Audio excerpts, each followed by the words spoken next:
Hey guys, the next video I post, I'm going to post the reharmonization for this tune that we're going to arrange a big band chart on, the things we did last summer.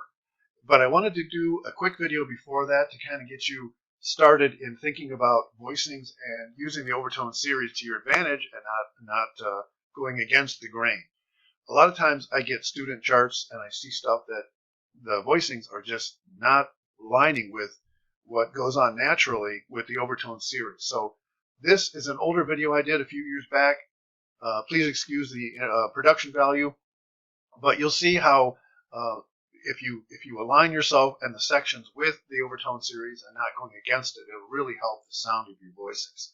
So here it is, and then in a day or two I'll have this things we did last summer, and we'll go through the reharmonization of this tune to get ready for writing this big band chart. Let me know if you have any questions.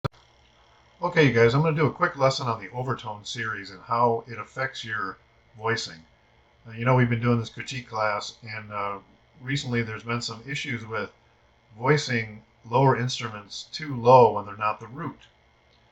So one thing you need to understand about voicings is the overriding overtone series and how it basically affects how we hear things and how I guess the universe is set up or whatever. So the overtone series basically is how things lay out, and as you'll notice here, this is starting on C. This is called the fundamental, which would be the lowest note. The next multiple would be the octave, and then we slowly go down in interval, the fifth and the fourth, and these are all consonant intervals. As we go higher and higher, we start getting more dissonant. And what you'll need to do is basically align your voicings with how the Overtone series lays out. And let me just play this for you real quick.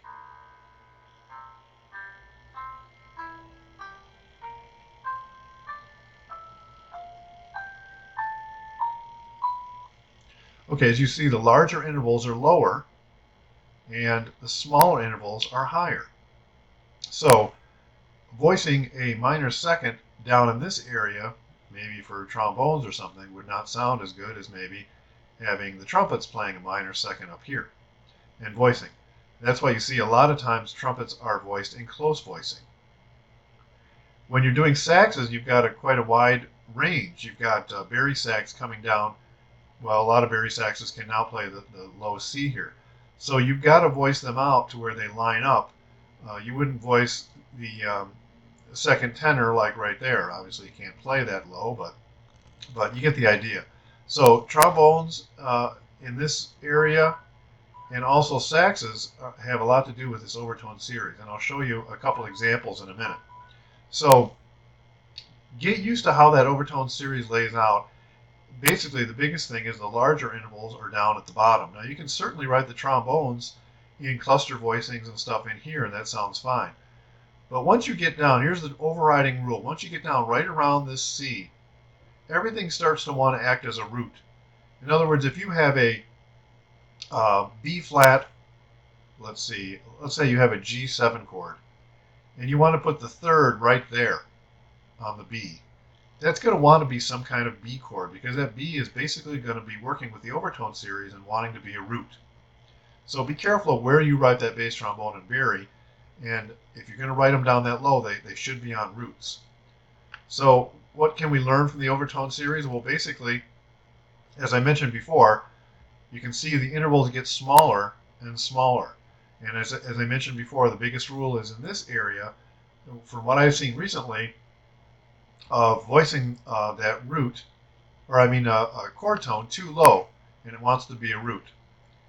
So let me play this for you. Intervals and their inversions from the overtone series. Obviously, the inverted, as we go higher in the overtone series, the inverted intervals become wider and smaller, as you can see, and they become more and more dissonant. Let me play this for you.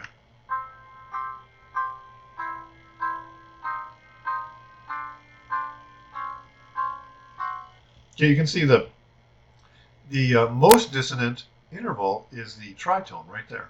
It comes all the way from the octave, and back in the Baroque days, they actually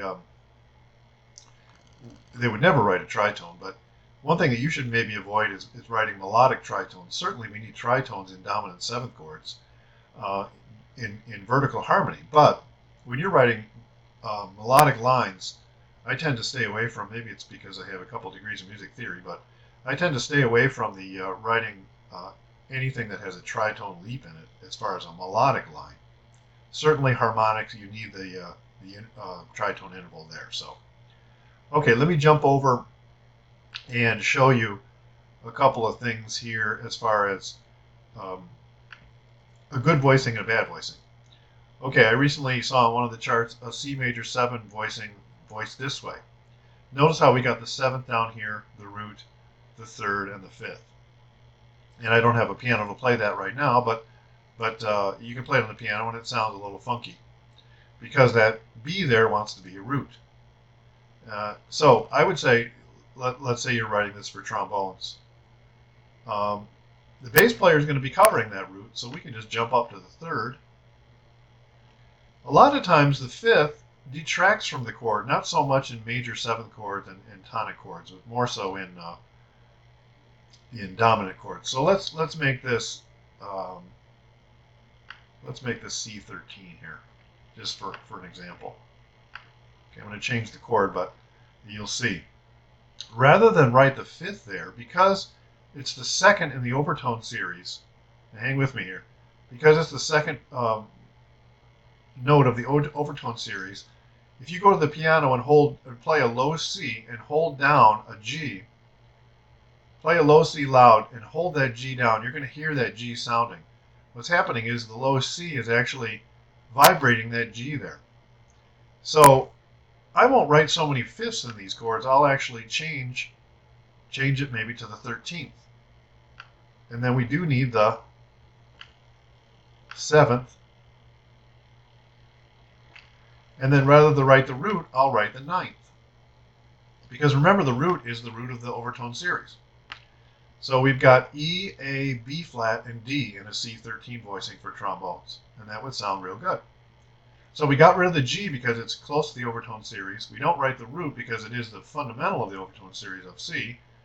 And then we add the 9th, so you get a little flavor there. Okay, let's do the same for F13 here. Now notice how this is voiced all the correct notes, but just wrong register, because this A wants to be a root. So let's pretend this is trombones again. Let's take, you got to be wary of range here, so let's make the 7th there, the 9th, the 3rd, and the 13th. Now what did we leave out? We left out the root and the 5th.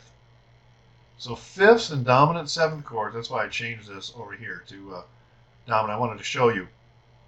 5ths and roots are unneeded because if that bass player is playing an F, inherently that 5th is kind of sounding there anyway. And the ear doesn't need that 5th. It would rather have some little flavor in there by adding the 9th and 13th. So I hope that gave you a little idea of how the Overtone series works. I'm certainly not a physicist, but I used to play in a lot of small groups, and we used to do a lot of intonation with lining up the Overtone series and how to tune and things like that. So, and I also got used to just from piano playing, learning how voicings sound down in this lower register. And so certainly play things at the piano and test out how roots compete with each other when you start getting chord tones down in this area of the staff. So I hope that helped you. Let me know if you have any questions.